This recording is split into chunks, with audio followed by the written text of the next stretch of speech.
My name is Holly and I'm a Stoma Barbie. I have ulcerative colitis. Basically left me on the verge of death because my whole colon had become toxic.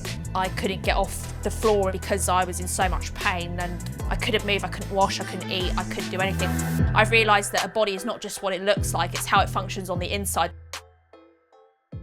I'm Holly and I want the world to know that you can have a stoma bag and be glamorous. I like pink and I'm blonde, and I guess obviously that's why people call me the Stoma Barbie.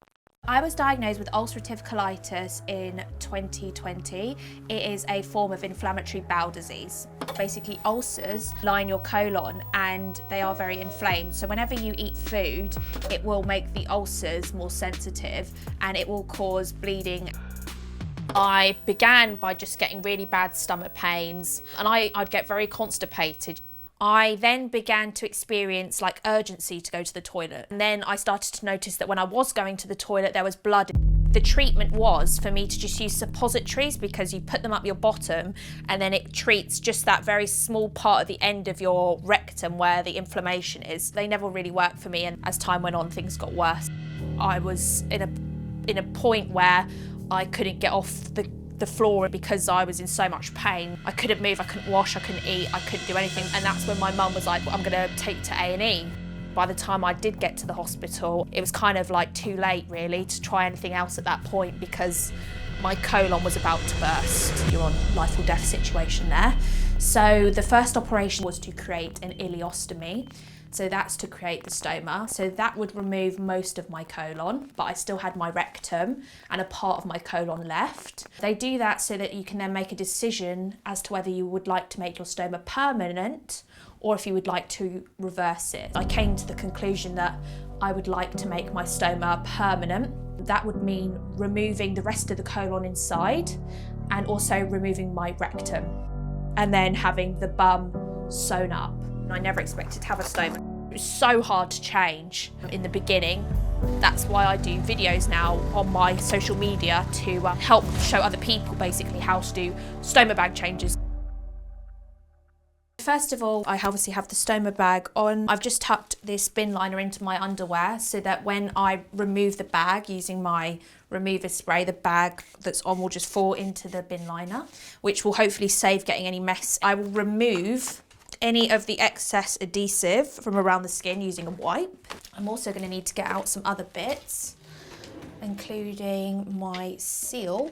This helps stick the stoma bag to the skin and protects the skin as well. If the skin is irritated, which it usually is, I will also put some powder around the skin as well. I will then put a new bag on. I do this every 2 to 3 days. The rest of the time you can just empty the stoma bag from the bottom bit, which has got a Velcro strap.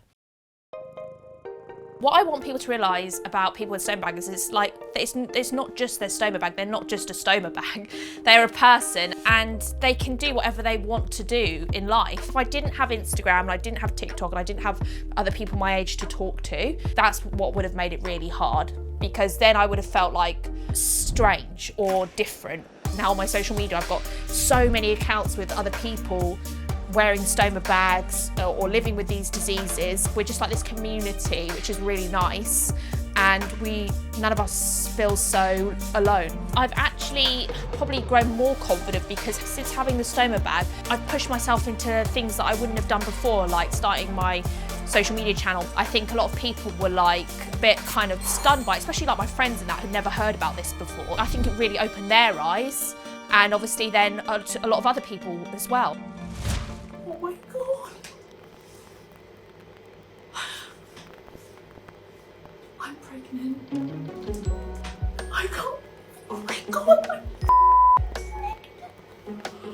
So my baby is due at the end of October. I think I'm equal parts excited and equal parts terrified. It just hasn't set in. I just can't believe it. I just can't believe it. This is mental. I have a medical condition. I have a stoma bag.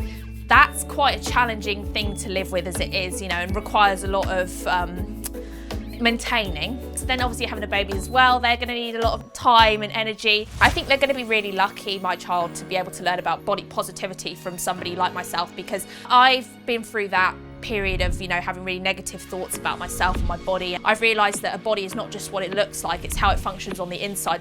I'll be able to discuss all of that with my daughter and say, you know, instead of thinking about calories, think about your actual health and how you feel, because that's the most important thing in the world, to have your health.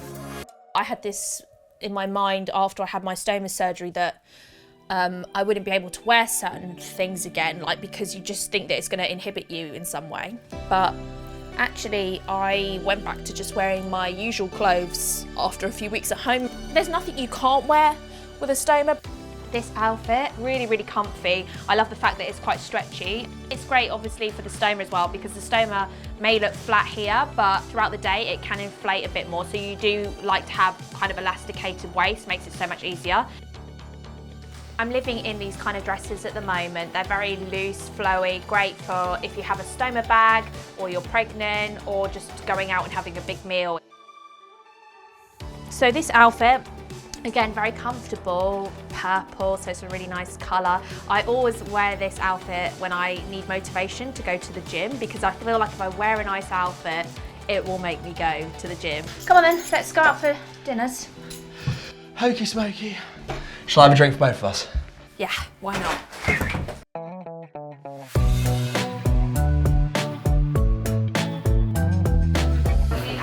Hello. I'm gonna get a cider, I think. Can I just get a Coke, please? Yes. With my stoma bag, I'm used to it now, going out with it. I don't find it awkward anymore. But in the initial stages, when I first had it done and I was gonna go out or do something, I would worry about whether it was gonna leak. I think the idea is if you have a leak, we literally just have to go home, don't we? I wouldn't want to even think about that. Callum has really supported me during my journey through having a stoma, because after I'd had the stoma and it was a temporary stoma, I didn't know whether I was going to make it permanent or not. I really valued Callum's advice on what I should do, because he knew what I was going through at that time with the symptoms of the bleeding still from my bum. If I wasn't with Callum, like, I would have been really scared to make my stoma permanent. You were super paranoid when I first met you, and it was all very hidden. Still, the first time you were trying to tell me about it, and you were really worried about how I'd react, but now you've just massively embraced it.